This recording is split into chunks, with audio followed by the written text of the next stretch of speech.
सलाम फरमाने लगे, भाई एक बंदे के 3 भाई थे, मिसाल देखना और जरा समझाने का अंदाज देखना मेरे हबीब का। करीम रसूल सल्लल्लाहु ताला अलैहि वसल्लम फरमाने लगे, उसके 3 भाई थे, उसके इंतकाल का वक्त आ गया। उसने एक भाई से पूछा, भाई मैं तो दुनिया से जा रहा हूं, तू मेरे साथ क्या करेगा? उसने कहा, मैंने तेरे साथ क्या करना है, बस जैसे ही तू फौत हो जाएगा तेरा रास्ता और है, मेरा रास्ता और है। तो नबी पाक अलैहिस्सलाम ने सहाबा से फरमाया, इस भाई के बारे में तुम्हारा क्या ख्याल है? कहा, हुजूर ये तो बिल्कुल सलाम के काबिल भी नहीं, इससे तो इतना सा भी ताल्लुक नहीं रखना चाहिए, जो फौत होते ही कह रहा है कि तेरा रास्ता। समझ आ रही है मेरी बात? खुश होकर बैठे और गौर से सुने। कहा तेरा रास्ता और है और मेरा रास्ता। तो सहाबा कहने लगे, हुजूर इससे सलाम दुआ भी नहीं रखनी चाहिए, कोई ताल्लुक नहीं, भाड़ में जाए, ये भी कोई भाई है? कहते खत्म होते रिश्ते भी खत्म। नबी पाक अलैहिस्सलाम ने फरमाया, फिर उसने दूसरे भाई से पूछा कि यार मैं तो दुनिया छोड़ रहा हूं, तू मेरा भाई है, तेरा मेरा रिश्ता है, अब तू बता मैं अगर मरूंगा तो तू मेरे साथ क्या करेगा? तो उसने कहा, भाई मैं तेरी तीमारदारी भी करूंगा,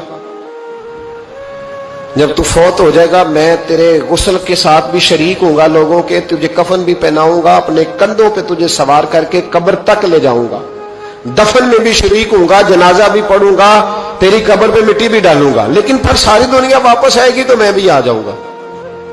नबी पाक फरमाने लगे, इस भाई के बारे में क्या ख्याल है? अर्ज की, या रसूल अल्लाह सल्लल्लाहु अलैहि वसल्लम, ये पहले वाले से तो बहुत बेहतर है, पहले वाले से तो बहुत बेहतर है, तीमारदारी भी कर रहा है, गुस्ल कफन भी कर रहा है, जनाजे में भी शरीक हो रहा है, जनाजे को कंधा भी दे रहा है, दफन में भी शरीक है। हुजूर फरमाने लगे, अब उसने तीसरे से पूछा कि मैं अगर दुनिया से जाऊंगा तू मेरे साथ क्या करेगा? उसने कहा, मैं जब तेरी जान निकलने का वक्त आएगा तो तेरी आसानी के लिए तेरे सराहने खड़ा हो जाऊंगा, और जब तेरी रूह परवाज करेगी तो मैं कब्र तक भी तेरे साथ जाऊंगा, लोग दफन करके आएंगे, मैं कब्र के अंदर भी जाऊंगा, और जब पुल सिरात पे तू गुजरने लगेगा उस वक्त भी मैं तुझे हिफाजत से गुजारने की कोशिश करूंगा, और जब मिजाने अमल पर अमाल तुलेंगे उस वक्त भी मैं तेरे साथ खड़ा रहूंगा और तेरी सिफारिश करूंगा ताकि तू सही तरीके से अमाल तुल जाए। और वो भाई कहने लगा, मेरे भाई जब तुझे शदीद प्यास लगेगी तो तेरे लिए पानी का बंदोबस्त करने की कोशिश करूंगा, तू मेरा भाई है, मैं तुझे तन्हा नहीं छोड़ूंगा, उतनी देर तेरे साथ रहूंगा जब तक तू जन्नत में दाखिल नहीं हो जाता। तो मेरे हबीब पाक अलैहिस्सलाम ने अब सहाबा से पूछा, हुजूर फरमाने लगे, इस भाई के बारे में तुम्हारा क्या ख्याल है? तो सहाबा कहने लगे, हुजूर बाकी दोनों को छोड़ देना चाहिए, ताल्लुक किसी के साथ रखना चाहिए जो कब्र में भी जाए, मैदान अमल पर भी जाए, मैदान महशर में भी साथ जाए, पुल सिरात पे भी साथ जाए, जन्नत में दाखिले के वक्त भी साथ जाए, इसे ले जाना चाहिए। तो हुजूर ने फरमाया, अब सुनो मैं तुम्हें समझाना क्या चाहता हूं। या रसूलल्लाह फरमाइए। फरमाया, वो जो पहला भाई था ना जिसने कहा था मरते ही तेरा मेरा ताल्लुक खत्म, वो तुम्हारा माल है, जब तुम दुनिया से चले जाते हो तो फौरी तौर पर माल से तुम्हारा ताल्लुक। और भाई नाराज ना होना, बेटियां बेटे बड़ा प्यार करते हैं, पर अम्मा मर जाती है तो पहले बालियां उतारते, हाँ मैंने देखा है, सोने की बालियां पहले उतरती है, बड़ा प्यार है इनको, रो रहे होते, पर बेटे पहले जेब में हाथ डालते हैं, शनाख्ती कार्ड संभालते हैं कि वहां बैंक में भी जाना है, वहां विरासत का इंतकाल भी दर्ज कराना है, बड़ा प्यार करते हैं, पर पहले देखते हैं तेरे बटवे से क्या निकला।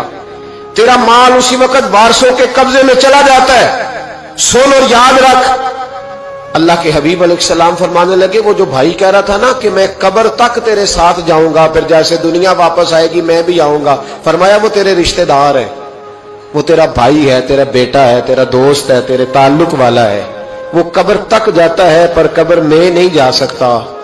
तो महबूब फरमाने लगे, वो जो तीसरा था ना जो कहता था जन्नत में दाखिल करा के आऊंगा, वो तेरा नेक अमल है, वो तेरा नेक अमल है। फरमाया उसके साथ ताल्लुक मजबूत कर, वो तेरे दुखों का साथी, तेरी प्यास का साथी, तेरी परेशानी का साथी, तेरे पुलसिरात का साथी, तेरा छोटा अमल भी, छोटे से छोटा अमल भी कयामत में अल्लाह की बारगाह में तेरी सिफारिश करेगा और कहेगा, या अल्लाह इसने नमाज पढ़ी थी, इसे जन्नत में दाखिल कर दे, इसने रोजा रखा था, इसे जन्नत में भेज दे, تو محبوب فرمانے لگے اس سے تعلق مضبوط کر جو تیرا پل صراط کا بھی دوست ہے. یہ مال کا تو لالچ کرتا ہے، حالانکہ تیرے مرتے ہی مال تو کسی اور کا ہو جائے گا، کسی اور کا ہو. عقل منداں دا کام نہ ہی دل دنیا تے لانا. اس ووٹی کئی خامد کیتے، جو کیتا سو کھانا. اس کے تو یہ تو کبھی کسی کی اور کبھی کسی کی، اس کی زمین اور کل زمین. اس ووٹی کئی خامد کیتے، جو کیتا سو کھانا.